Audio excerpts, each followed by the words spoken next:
Hey guys! Magandang gabi. Welcome back po dito sa Gandara sa YouTube channel. Andito na naman nga po ako ay nag-iisa ninyong nagmamagandang collegiate guides po maghatid ng latest update and fresh happenings patungkol po sa TVJ. Basta mga balita na may kinalaman sa Itbulaga, sagot na po natin yan. At ganun po sa mga balita sa loob at labas ng showbiz.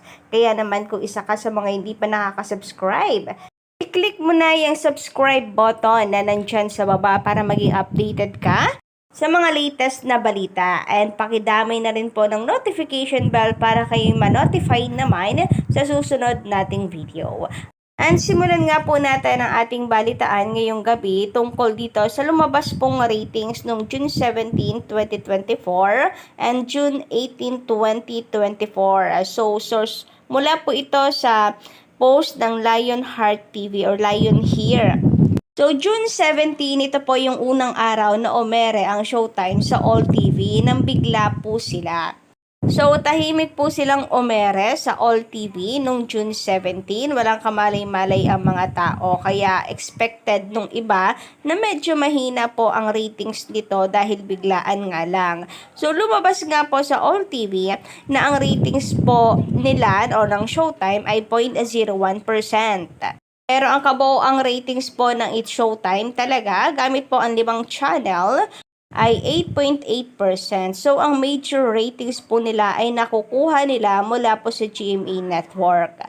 Na kung saan, meron nga po sila nung June 17 na 5.5% dito sa GMA.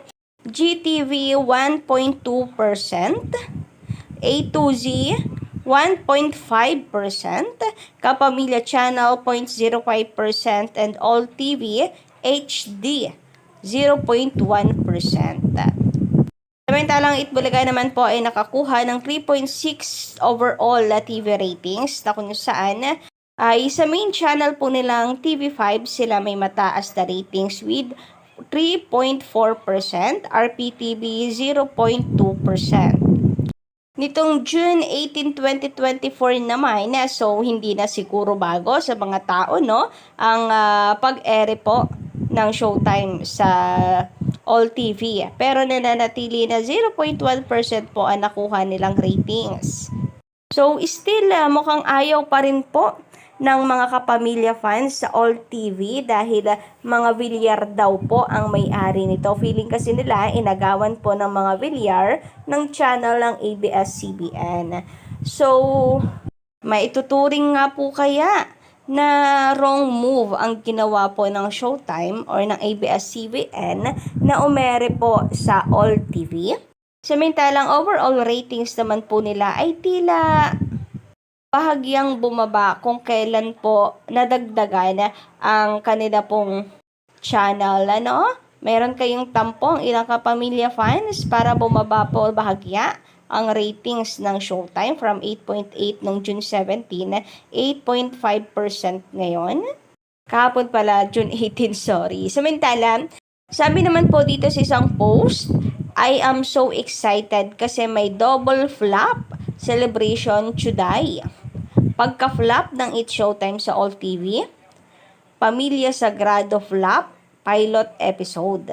Diyos me, di ako na-inform kahapon na pala. Airing, akala ko July pa. Pag hindi sila natalo, delete Twitter. So, base po dito, flop daw ang airing ng Showtime sa All TV.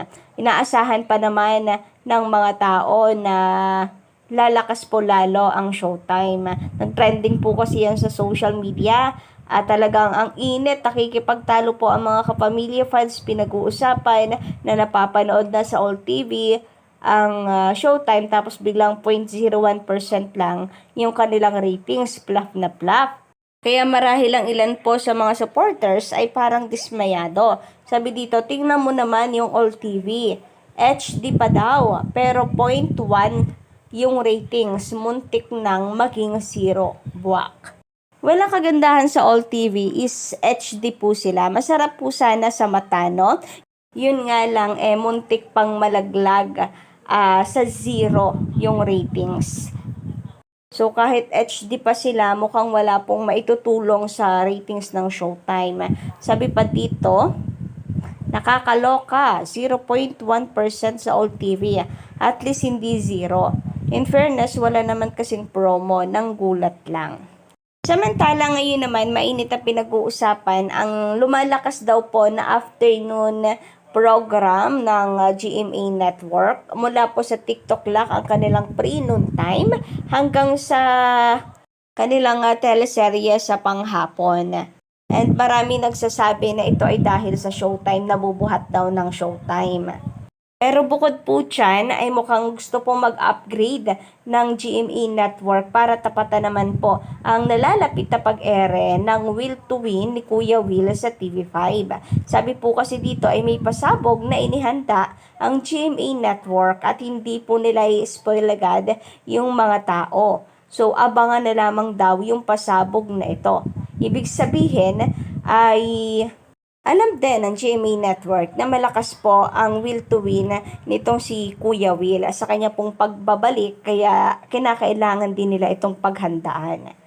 Caption nga po dito ng PepPH, ratings wise, ready ang GMA 7 afternoon block sa pagbabalik ni Willie Revillame sa television. And base po dito sa kanilang isinulat, hindi pa ibinabahagi ng aming reliable source kung ano ang pinaghahandaang itapat ng GMA7 sa magsisimulang programa ni Willie Revillame sa TV5.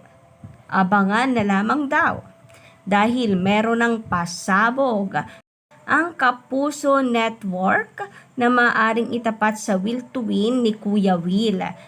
Nasa hapon ang time slot. Well, parang wala na pa naman akong nababasa na confirm, kinumpirma na sa hapon itatapat po ang programa ni Kuya Will.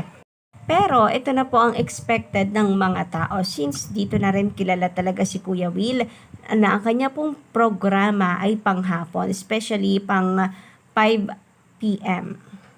So magkakaroon po ng changes ng pag-a-adjust sa oras ng kanilang programa. Maurong o babawasan ang airtime ng kanilang mga teleserye o ng Family Feud. I don't think naman na i-give up din po nila basta-basta ang Family Feud. Sabi pa dito, lalo pang pinapalakas ng GMA7 ang mga programa nito sa hapon at naging effective ang pag-switch ng time slot ng Fast Talk with Boy Abunda at ng Voltes 5 Legacy. Simula It's Showtime ay malakas na ito. Pati ang Lilet Matias, Attorney at Law ni Joe Berry ay lalo pang lumalakas. Consistent naman ang panalo ng abot kamay na pangarap sa time slot nito. So ano nga po kaya ang gagawin po ng GMA Network? Ano kaya ang kanilang itatapat dito po sa Wawawin or sa Will to Will pala ni Kuya Will?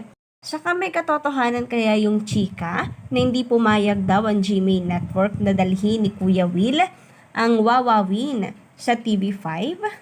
Kaya kinakailangan ni Kuya Will na magpalit po ng kanyang titulo from Wawawin to Will to Win.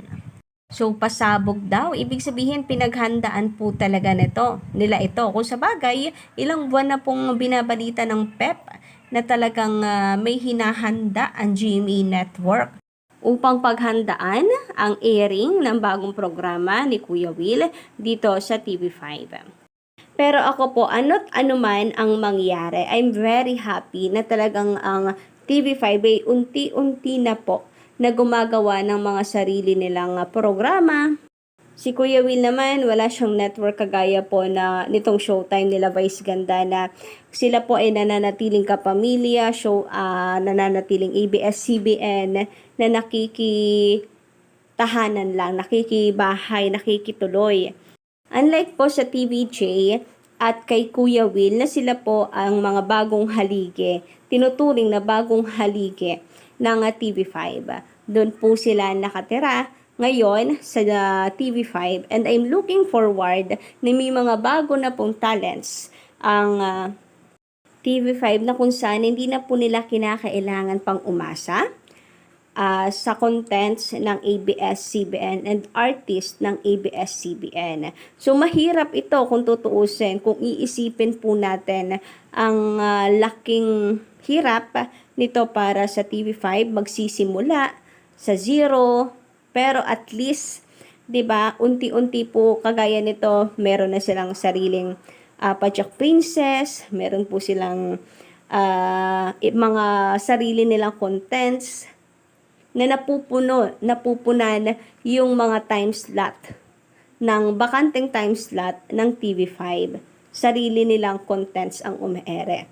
Doon pa lang sa mga steps na yan, bagong steps, first steps ng TV5, gusto ko silang i-congratulate. At least, sinisimula na. Nagsisimula na ang TV5 umarangkada. So, kayo po ba anong inyong masasabi patungkol po dito? Pa-comment lang sa baba. And hanggang dito lang muna ang ating update. Don't forget to click the subscribe button at notification bell para sa iba pang mga balita. Maraming salamat sa pakikinig at pakikitambay dito sa aking channel.